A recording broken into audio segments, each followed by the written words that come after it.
अस्सलामुअलैकुम दोस्तों, आज मैं तमारी साथे फाफड़ानी रेसिपी शेर करी रही छूँ। जे बजार में मळे छे रीतना आपणे फाफड़ा बनावीशुं। जे होटलों में मळे छे रीतना परफेक्ट माप साथे मैं तमने आज फाफड़ानी रेसिपी बतावी रही छूँ। तो फाफड़ा तो बधाने ज भावता होय छे अने बधानो ज एक प्रश्न होय छे के भाई घरे केवी रीते बनावीशुं, बजार में तो मळता होय छे पण तो आज मैं तमारी पासे ए रेसिपी लईने आई गई छूँ। तो एक वखत घरे जरूरथी ट्राय करजो અને દોસ્તોમાં બી શેર કરવાનું ભૂલશો નહીં। તો ચાલો એને બનાવવાનું આપણે સ્ટાર્ટ કરીએ। તો ફાફડા બનાવવા માટે મેં 250 ગ્રામ બેસન લઈ લીધું છે। એને સરસ રીતે આપણે ચાળી લેવાનું છે જેથી કરીને અંદર લમ્સ ના રહે એ રીતે આપણે એને ચાળી લેવાનું છે બેસનને। બેસન આપણું ચડાઈ ગયું છે, એની અંદર 1 ચમચી આપણે અજમો નાખવાનો છે। એને સરસ રીતે મિક્સ કરી દઈશું અજમાને।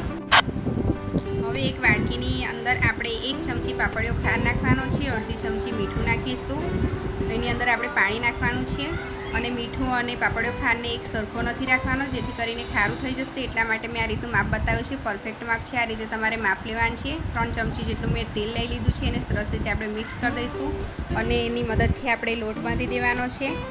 જે મેં તમને માપ બતાવી રહી છું એ પરફેક્ટ માપ છે, આ રીતે તમે ઘરે જરૂરથી ટ્રાય કરજો। આ રીતે થોડું થોડું પાણી નાખીને આપણે લોટ બાંધી લેવાનો છે। આપણો લોટ બંધાઈ ગયો છે, એની ઉપર આપણે તેલ નાખીને સરસ રીતે એને મિક્સ કરીને આપણે ઢાંકીને મૂકી દઈશું 15 થી 20 મિનિટ સુધી।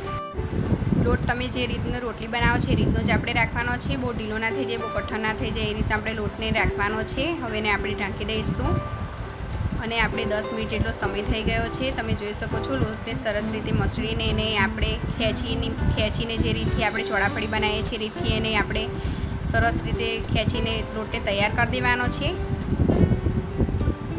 આપણો લોટ તૈયાર થઈ ગયો છે, એની અંદરથી મેં એક ગુંડું લઈ રહી છું। જોઈ શકો છો તમે કે પૂરીના માપનું મેં એક ગુંડું લીધું છે। એને સરસ થોડુંક લાંબુ કરીને આપણે પાટલી પર મૂકી દીધું છે અને હથેળીની મદદથી મેં તમને બતાવી રહી છું એ રીતે આપણે ફાફડાને ખેંચવાના છે। આ રીતે તમે ફાફડા ઘરે બનાવશો તો એકદમ સહેલી રીત છે ને ખૂબ જ સરસ રીતે આપણા ફાફડા બજાર જેવા તૈયાર થઈ જાય છે। જોઈ શકો છો તમે કે આપણો ફાફડો એકદમ સરસ રીતે તૈયાર થઈ ગયો છે। અને જે પટ્ટી ચપ્પુ આવે છે તેની મદદથી આપણે જે ફાફડો આવે છે તેને ઉખાડી લેવાનો છે। મેં તમને બતાવી રહી છું એ રીતથી આ રીતે બધા ફાફડાને આપણે ઉખાડી લેવાના છે અને એના માટે મેં તેલને ગરમ મૂકી દીધું છે। એની અંદર આપણે ફાફડાને નાખી લઈશું અને મીડિયમ સ્લો ગેસની મેં આપણે ફાફડાને તળી લઈશું। આ રીતે ઘરે બનાવશું તો ખૂબ જ સરસ અને ખૂબ જ ટેસ્ટી એવા ગુજરાતના ફેમસ ફાફડા જેવા આપણા ફાફડા તૈયાર થઈ ગયા છે।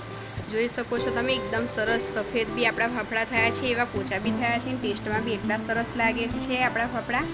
તો એક વખત ઘરે જરૂરથી ટ્રાય કરજો, દોસ્તોમાં શેર જરૂરથી કરજો અને મારી ચેનલ ટેસ્ટ ઓફ ખત્રીને સબસ્ક્રાઈબ કરીને બેલ આઇકન જરૂરથી દબાવજો। બીજી નવી રેસીપી તમારી પાસે જે શેર કરવાની હોય, જેને જે રેસીપીની જરૂરત હોય તે કોમેન્ટમાં જરૂરથી લખજો। તો બીજી નવી રેસીપી સાથે ફરી મળીશું। અલ્લાહ હાફિઝ।